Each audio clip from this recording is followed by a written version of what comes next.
ओम शांति। आज 16 फरवरी 2024 के साकार महावाक्य मीठे बाबा कहते, मीठे बच्चे, अब अशरीरी होकर घर जाना है। इसलिए जब किसी से बात करते हो तो आत्मा भाई भाई समझ बात करो। देही अभिमानी रहने की मेहनत करो। बाबा समझाते हैं, अब हम आत्माओं का घर जाने का समय हो चुका है, तो हमें अपने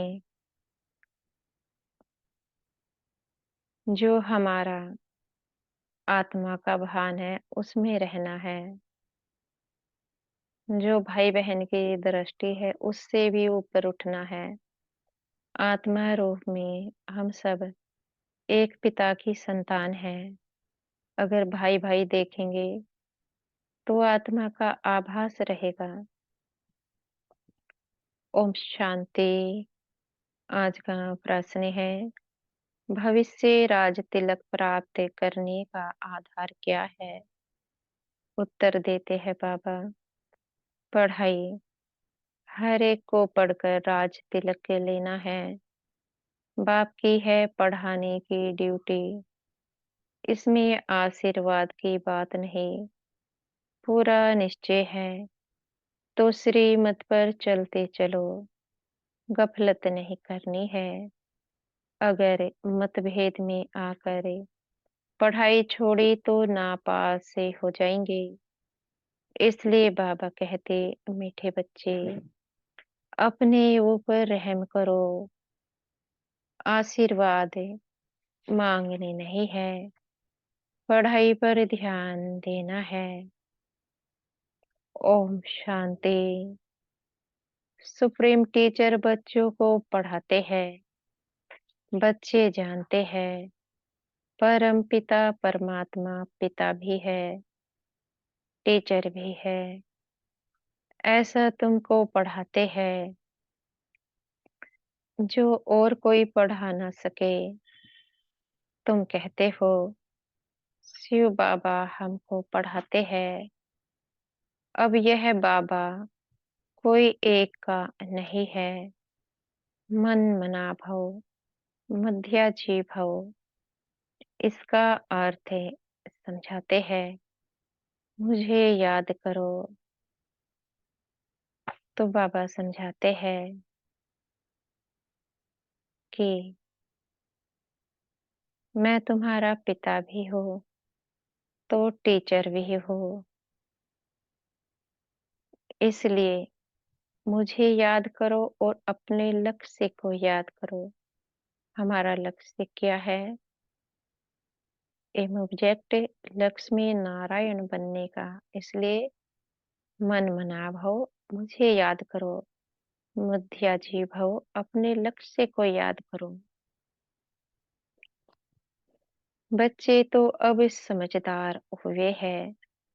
बेहद का बाप कहते हैं, तुम्हारा वर्षा तो है ही, यह कभी भूलना नहीं चाहिए। बाप आत्माओं से ही बातें करते हैं।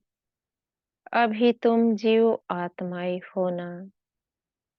बेहद का बाप भी निराकार है। तुम जानते हो, इस तन द्वारा वह हमको पढ़ा रहे हैं। और कोई ऐसे नहीं समझेंगे। स्कूल में टीचर पढ़ाते हैं तो कहेंगे, लौकिक टीचर लौकिक बच्चों को पढ़ाते हैं। यह है पारलौकिक सुप्रीम टीचर जो पारलौकिक बच्चों को पढ़ाते हैं। तुम भी परलोक मूल वतन के निवासी हो। बाप भी परलोक में रहते हैं। बाप कहते हैं, हम भी शांति धाम के निवासी हैं और तुम भी वहाँ के ही निवासी हो। हम दोनों एक ही धाम के रहवासी हैं। तुम अपने को आत्मा समझो, मैं परम आत्मा हूँ। अभी तुम यहाँ पाठ बजा रहे हो। पाठ बजाते बजाते तुम अभी पतित बन गए हो। यह सारा बेहद का मांडवा है जिसमें खेल ही होता है। यह सारे सृष्टि कर्म क्षेत्र है। इसमें खेल हो रहा है। यह भी सिर्फ तुम ही जानते हो कि यह बेहद का खेल है। इसमें दिन और रात भी होते हैं। सूर्य और चांद कितनी बेहद की रोशनी देते हैं। यह है बेहद की बात है। तो बाबा समझाते हैं, इसे कर्म क्षेत्र पर आत्माएं सब अपना रोल निभाने आती है, खेल खेलने आती है। सतयुग की आत्मा सतयुग में खेल खेलती है, त्रेता की त्रेता में, और द्वापर की आत्माएं द्वापर में। उसी प्रकार से जो कलयुगी आत्मा है, वे कलयुग में खेल खेलने आती है। सबका अपना अपना पाठ चलता है। सबसे सुखी सतयुगी आत्मा वैकुंठ धाम। फिर बात आती है त्रेता युग वाली। उनकी कलाई कम हो जाती है, इसलिए वे कम सुख को भोगती है। फिर द्वापर वाले, उनकी कलाई कम होती है, इसलिए वे त्रेता युगी आत्माओं से कम सुख भोगती है। और कलयुगी आत्माएं, उनका सुख और भी कम हो जाता है, क्योंकि कलाई कम होती जाती है। जितना आत्मा शक्तिशाली, उतना ही आत्मा सुख भोगती है। तो ये खेल है सुख और दुख का। 2500 साल सुख, 2500 साल दुख। बाबा कहते हैं, अभी तुमको ज्ञान भी है। रचता ही आकर रचता और रचना के आदि मध्य अंत का परिचय देते हैं। बाप कहते हैं, तुमको रचना के आदि मध्य अंत का राज सुनाने आया हो। यह पाठशाला है, पढ़ाने वाला अभोक्ता है। ऐसे कोई नहीं कहेंगे कि हम अभोक्ता है।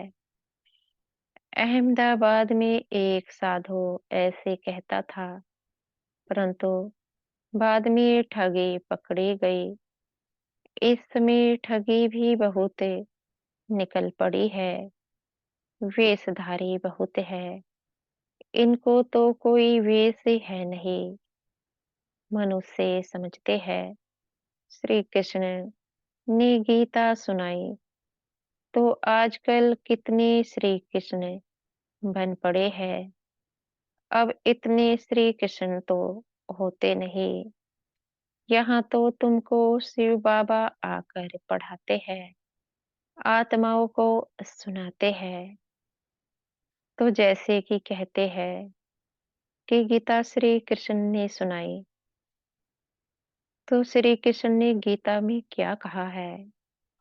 हे अर्जुन, काम महाशत्रु है, तुम इसका त्याग करो।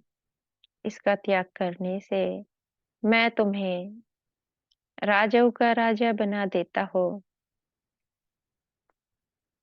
तो फिर उनकी बात का मान रखना चाहिए। चलो, जो हमारी संस्था है ओम शांति, यहाँ पर भी यही बात कही जाती है कि पवित्र बनो, योगी बनो। मत मानो यहाँ की बात, पर श्री कृष्ण की तो मानो। जब श्री कृष्ण के द्वारा लिखी गई श्रीमद् भागवत गीता पढ़ते हो, तो उनकी बात का मान रखना चाहिए। वही बात श्री कृष्ण ने कही और वही बात हमारे संस्था में होती है। बाबा कहते हैं, तुमको बार-बार कहा गया है कि अपने को आत्मा समझे, भाई-भाई को सुनाओ। बुद्धि में रहे बाबा की नॉलेज हम भाइयों को सुनाते हैं। मेल अथवा फीमेल दोनों भाई-भाई है। इसलिए बाबा कहते हैं, तुम सब मेरे वर्षे के हकदार हो। वैसे फीमेल को वर्षा नहीं मिलता है क्योंकि उनको ससुर घर जाना है। यहाँ तो है ही सब आत्माएं। अशरीरी होकर जाना है घर। अभी जो तुमको ज्ञान रत्न मिलते हैं, यह अविनाशी रत्न बन जाते हैं। आत्मा ही ज्ञान का सागर बनती है ना। आत्मा ही सब कुछ करती है, परंतु मनुष्य को देह अभिमान होने के कारण देही अभिमानी बनते नहीं है। अब तुमको देही अभिमानी बन एक बात को याद करना है। कुछ तो मेहनत चाहिए ना। लौकिक गुरु को कितना याद करते हैं, मूर्ति रख देते हैं। अब कहाँ शिव का चित्र, कहाँ मनुष्य का चित्र। रात दिन का फर्क है। वह गुरु का फोटो पहन लेते हैं।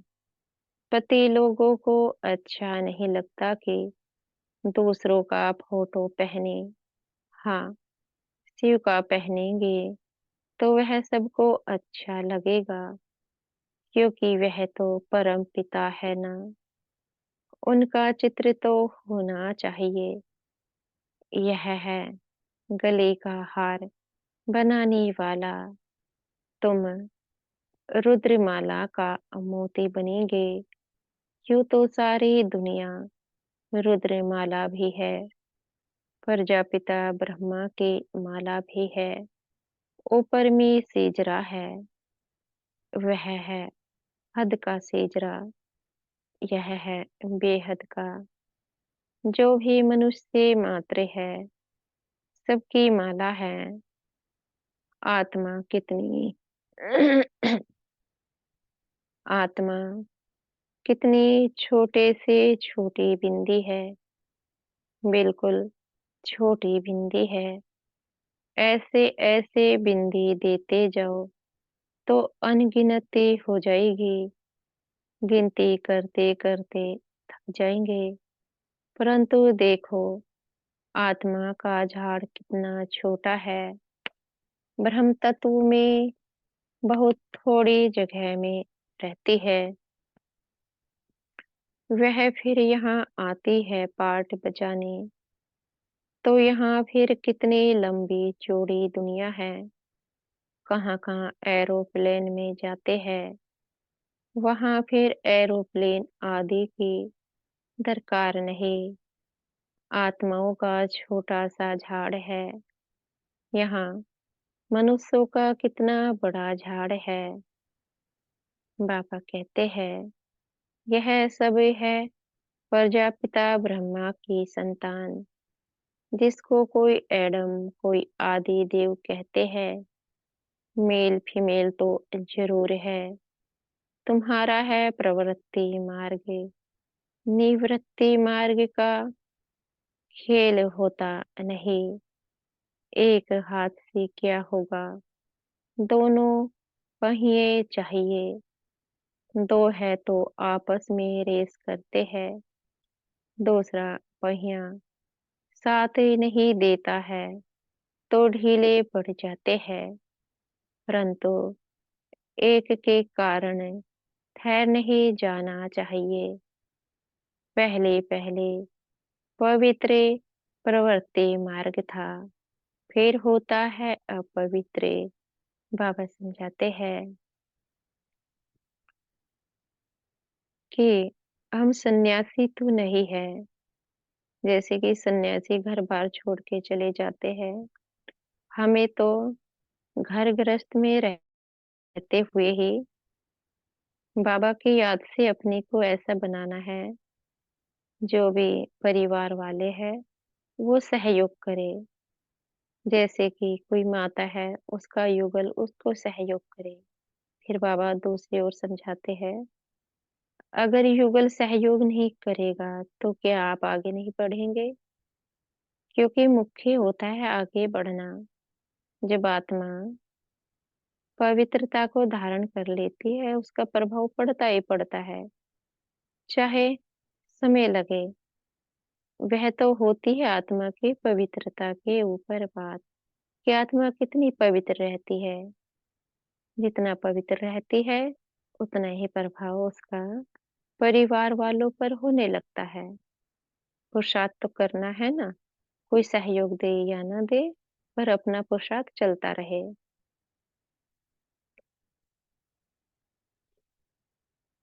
बाबा कहते हैं, गिरते ही जाते हैं, तुम्हारी बुद्धि में सारा ज्ञान है। यह झाड़ कैसे उड़ता है, कैसे एडिशन होती जाती है। ऐसा झाड़ कोई निकाल ना सके। कोई की बुद्धि में रचता और रचना के आदि मध्य अंत का नॉलेज है ही नहीं। इसलिए बाबा ने कहा था, यह लिखो कि हमने रचता और रचना के नॉलेज का अंत पाया है। वह तो न रचता को जानते, न रचना को। अगर परंपरा यह ज्ञान चला आता, तो कोई बतावे ना, सिवाय तुम ब्रह्मा कुमारियों के कोई बता ना सके। तुम जानते हो, हम ब्राह्मणों को ही परमपिता परमात्मा पढ़ाते हैं। हम ब्राह्मणों का ही ऊंचे से ऊंचा धर्म है। चित्र भी जरूर दिखाना पड़ता है। चित्र बिगर कब बुद्धि में बैठेगा नहीं। चित्र बहुत बड़े बड़े होने चाहिए। वैरायटी धर्मों का झाड़ कैसे बढ़ता है, यह भी समझाया है। आगे तो कहते थे, हम आत्मा सो परमात्मा, परमात्मा सो हम आत्मा। अब आपने इसका भी अर्थ बताया है। इस समय हम सो ब्राह्मण हैं, फिर हम सो देवता बनेंगे नई दुनिया में। अभी हम पुरुषोत्तम संगम युग पर है, अर्थात यह है पुरुषोत्तम बनने का संगम युग। यह सब तुम समझा सकते हो।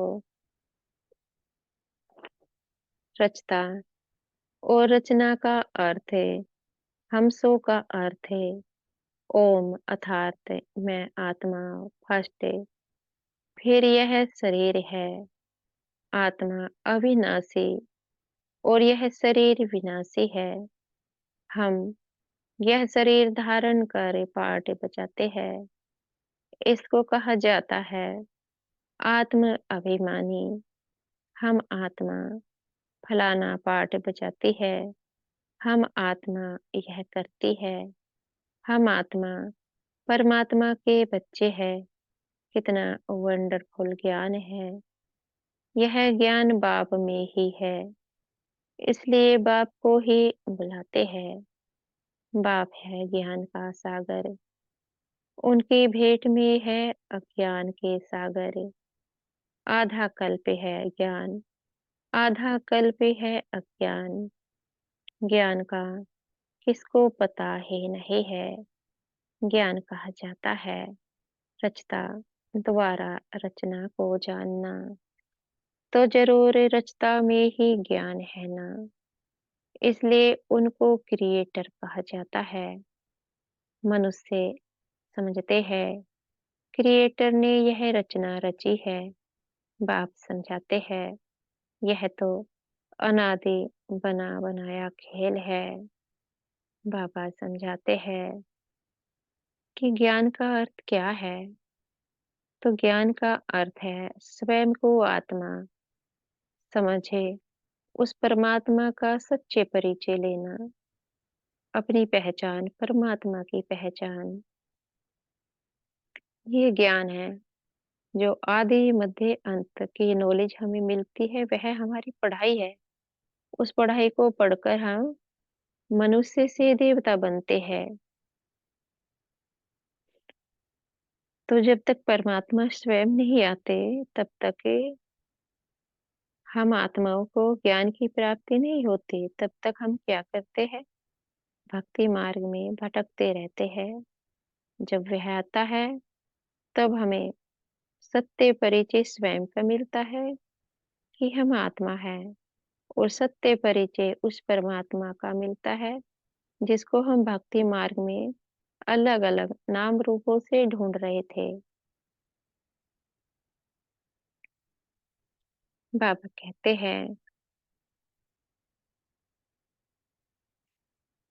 कहते हैं पतित पावन आओ।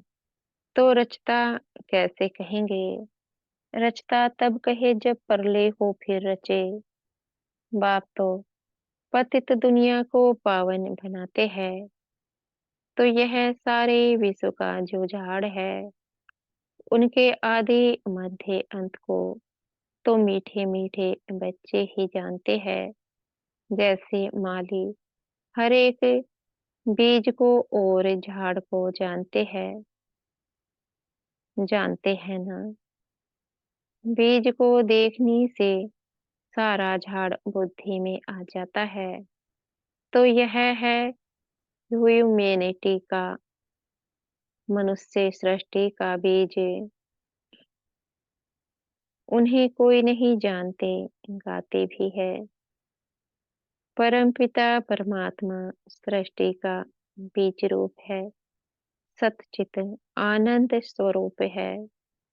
सुख शांति पवित्रता का सागर है। तुम जानते हो यह सारा ज्ञान परमपिता परमात्मा इस शरीर द्वारा दे रहे हैं। तो जरूर यहाँ आएंगे ना। पतितों को पावन प्रेरणा से कैसे बनाएंगे? तो बाप यहाँ आकर सबको पावन बनाकर ले जाते हैं। वह बाप ही तुमको पाठ पढ़ा रहे हैं। यह है पुरुषोत्तम संगम युग। इस पर तुम भाषण कर सकते हो कि कैसे पुरुष तमो प्रधान से श्रेष्ठ सतो प्रधान बनते हैं। तुम्हारे पास टॉपिक तो बहुत है। यह है पतित तमो प्रधान दुनिया सतो प्रधान कैसे बनती है, यह भी समझने लायक है। आगे चलकर तुम्हारा यह ज्ञान सुनेंगे, भल छोड़ भी देंगे, फिर आएंगे, क्योंकि गति सदगति की हट्टी एक ही है। तुम कह सकते हो कि सर्व का सदगति दाता एक बाप ही है। उनको श्री श्री कहते हैं। श्रेष्ठ से श्रेष्ठ है परमपिता परमात्मा। वो हमें श्रेष्ठ बनाते हैं। श्रेष्ठ है सतयुग, भ्रष्ट है कलयुग। कहते भी है भ्रष्टाचारी है, परंतु अपने को नहीं समझते। पतित दुनिया में एक भी श्रेष्ठ नहीं। श्री श्री जब आए तब आकर श्री बनाए। श्री का टाइटल सतयुग आदि में देवताओं का था। यहाँ तो सबको श्री श्री कह देते हैं। वास्तव में श्री अक्षर है ही पवित्रता का। दूसरे धर्म वाले कोई भी अपने को श्री नहीं कहते, श्री पोप कहेंगे क्या? यहाँ तो सबको कहते रहते हैं, कहाँ हंस मोती चुगने वाले, कहाँ बगुले गंध खाने वाले, फर्क तो है ना। यह देवताई है फूल, वह है गार्डन ऑफ अल्लाह। बाप तुमको फूल बना रहा है, बाकी फूलों में वैरायटी है। सबसे अच्छा फूल है किंग फ्लावर। इन लक्ष्मी नारायण को नई दुनिया का किंग क्वीन फ्लावर कहेंगे। तुम बच्चों को आंतरिक खुशी होनी चाहिए, इसमें बाहर का कुछ करना नहीं होता। यह बत्तियां आधे जलाने का भी अर्थ चाहिए। शिव जयंती पर जलानी चाहिए या दिवाली पर। दिवाली पर लक्ष्मी का आह्वान करते हैं, उनसे पैसे मांगते हैं, जबकि भंडारा भरने वाला तो शिव भोला भंडारी है। तुम जानते हो, शिव बाबा द्वारा हमारा अखुट खजाना भर जाता है। यह ज्ञान रत्न धन है। वहां भी तुम्हारे पास अथाह धन रहता है। नई दुनिया में तुम माला माल हो जाएंगे। सतयुग में ढेरों के ढेर हीरे जवाहर थे, फिर वो ही होंगे। मनुष्य मूंझते हैं, यह सब खत्म ही होगा, फिर वहां से आएगा। खानियां खुद गई, पहाड़ियां टूट गई, फिर कैसे होगी? बोलो, हिस्ट्री रिपीट ही होती है ना। जो कुछ था सो भी रिपीट होगा। तुम बच्चे पुरुषार्थ कर रहे हो स्वर्ग का मालिक बनने का। स्वर्ग की हिस्ट्री ज्योग्राफी भी रिपीट होगी। गीत में है ना, आपने सारी सृष्टि, सारा समुद्र, सारी पृथ्वी हमको दे दी है, जो कोई हमसे छीन नहीं सकता। उसकी भेंट में अब क्या है? जमीन के लिए, पानी के लिए, भाषा के लिए लड़ते हैं। स्वर्ग के रचता बाबा का जन्म मनाया जाता है। जरूर उसने स्वर्ग की बादशाही दी होगी। अब तुमको बाप पढ़ा रहे हैं। तुमको इस शरीर के नाम रूप से न्यारा हो अपने को आत्मा समझना है, पवित्र बनना है। या तो योग बल से, या तो सजाए खाकर। फिर पद भी कम हो जाता है।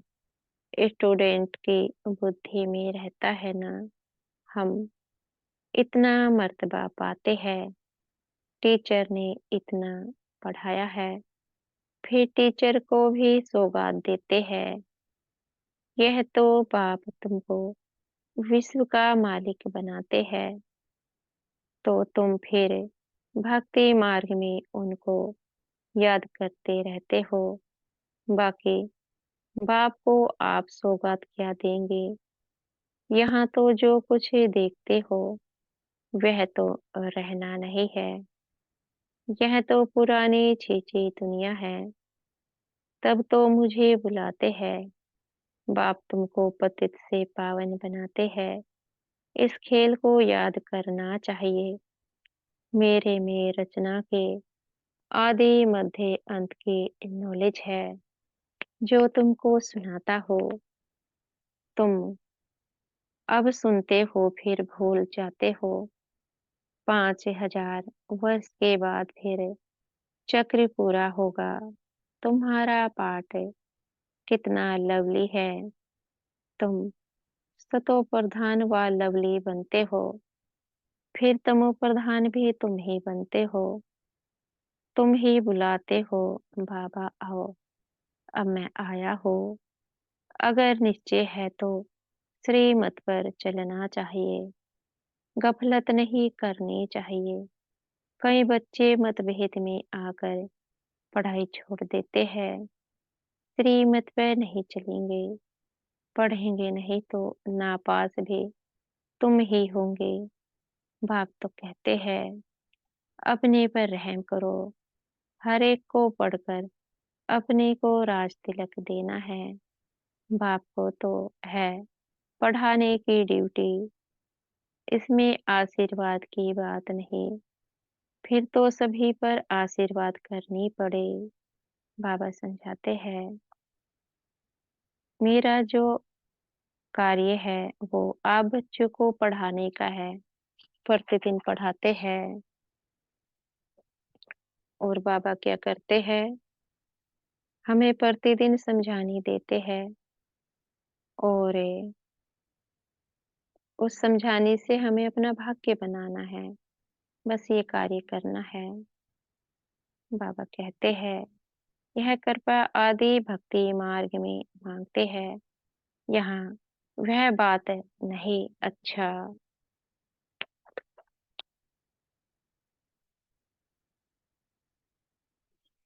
मीठे मीठे सिखे लदे बच्चों पर थे मात पिता, बाप दादा का याद प्यार और गुड मॉर्निंग। रूहानी बाप के रूहानी बच्चों को नमस्ते। हम बच्चों की भी मीठे प्यारे बाप दादा को याद प्यार गुड मॉर्निंग और नमस्ते। धारणा के लिए मुख्य सार। पहला पॉइंट है, प्रवृत्ति में रहते आपस में रेस करनी है, परंतु अगर किसी कारण से एक पहिया ढीला पड़ जाता है तो उसके पीछे ठहर नहीं जाना है, स्वयं को राज तिलक देने के लायक बनाना है। दूसरा पॉइंट है, शिव जयंती बड़ी धूमधाम से मनानी है, क्योंकि शिव बाबा जो ज्ञान रतन देते हैं उससे ही तुम नई दुनिया में माला माल बनेंगे। तुम्हारे सब भंडारे भरपूर हो जाएंगे।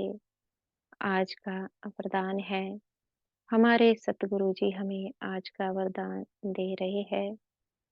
बाप से शक्ति लेकर हर परिस्थिति को हल करने वाले साक्षी दृष्टा भव।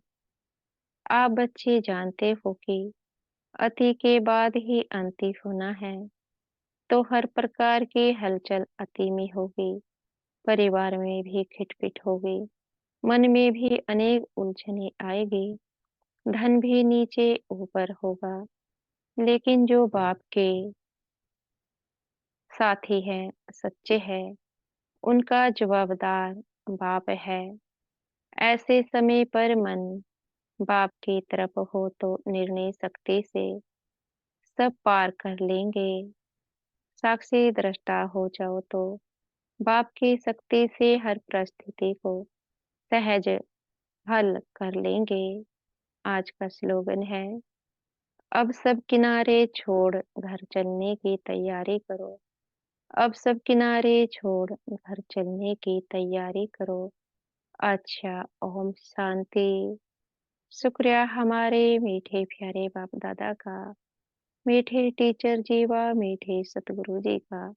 आपका बेहद का शुक्रिया। ओम शांति।